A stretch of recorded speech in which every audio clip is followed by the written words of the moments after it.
G'day guys, Youth League Champ Women today, round 2 of our BitV podcast. Now we're talking about teams who have done exceptionally well, finishing with 0 losses after round 2 versus some teams who have had quite an unfortunate start to their season, not getting a game as of yet. Now we've got 4 teams that haven't lost yet. We've got Melbourne Tigers, we've got Bendigo, Casey and Altona.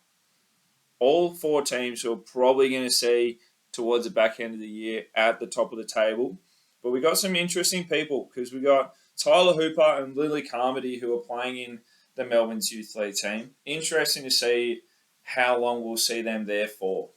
Yeah, with NBL 1 starting up this week, I think there's a very, very good chance that those 2 girls will probably see some pretty decent minutes within their NBL 1 team.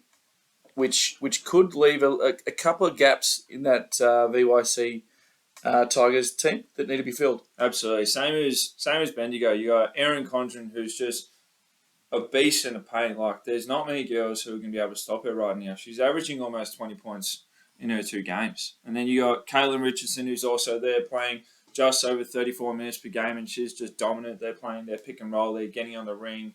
They're getting assists. They're doing everything, the 2 of them. Like, unsure as to how long we'll see them playing Youth League because they're definitely capable of playing in that next level. Yeah, like you just look through their roster and you watch through their games and they just look tough. They honestly would be one of the hardest teams to scout because they do have that interior force with Condren, but then they've got the guards to support her. So, yeah, just an absolute nightmare for opposition coaches. Absolutely. And Altona have had 2 great wins. They put up 82 points last round. So they're definitely going to hang in the mix. Yeah, Altona's come out and absolutely put the smack down on poor old Sandringham on the weekend. And, it just looked like everything was working. And Altona did have a run in finals last year, and it looks like they've sort of retooled and sort of ready to go that one better. Absolutely, and we touched on this quietly before, but Casey are 3-0, so are their boys, they're 2-0. So something must be going over in Casey because whatever's happening is working. They lost Dakota, but they got Cara Webb, they got Lucy Dexter, they got some players. Yeah, their program's absolutely humming at the moment, and that VYC team. With adding Asher Nightingale, who was at Gippsland United last year, all of a sudden it's added another piece. Yeah, it's wild. But then on the other side, we got 4 teams as well. One of them made the grand final. Unfortunately, didn't win it. But Nuttawading are 0-4, Frankston 0-2, Ballarat 0-3, Hume 0-3.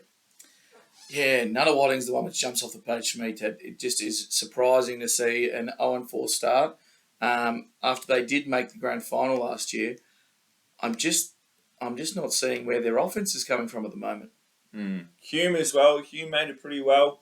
They got pretty deep into finals, but losing Emma Pov, she's now playing in their champ women's team. That's a big loss being the MVP. Yeah, anytime you take away a player like that out of the team, it's trying to find who's going to step up and fill that. Not just for the points and the rebounds, but also the leadership out there. It leaves a big hole for the coach to fill, and I think that coach even moved up to coach their championship women's team. So that's right. It's a whole new team, and I'm sure once they get a couple of games under their belt, they'll get things rolling. Absolutely. Now, look, the other one is Frankston. Now they've come off a championship win in Youth League 1 women. They've moved up into this championship division, which is, it's powerful. It is different, and we're curious to see how they go. They've only played just the 2 games, so there's a lot of work to be done. There's a long season ahead, but Bravington is not there at the moment. Bonnie Dees is COE. She's gone haywire. She's gone crazy. Yeah, and I think that it's a new coach. It's a completely what looks like a different roster for me. Once again, it's similar to the Hume situation. It's just you've got changing pieces. It's going to take time for it to come together, and we'll probably see them have more of an impact on the back end of the season. I would think. Yeah, absolutely. Back them in. They'll get wins on the board for sure. They'll be fine. Yeah. That'll be it for us today. Keep it locked. Round 2 Youth League will be back in 2 weeks. Bye.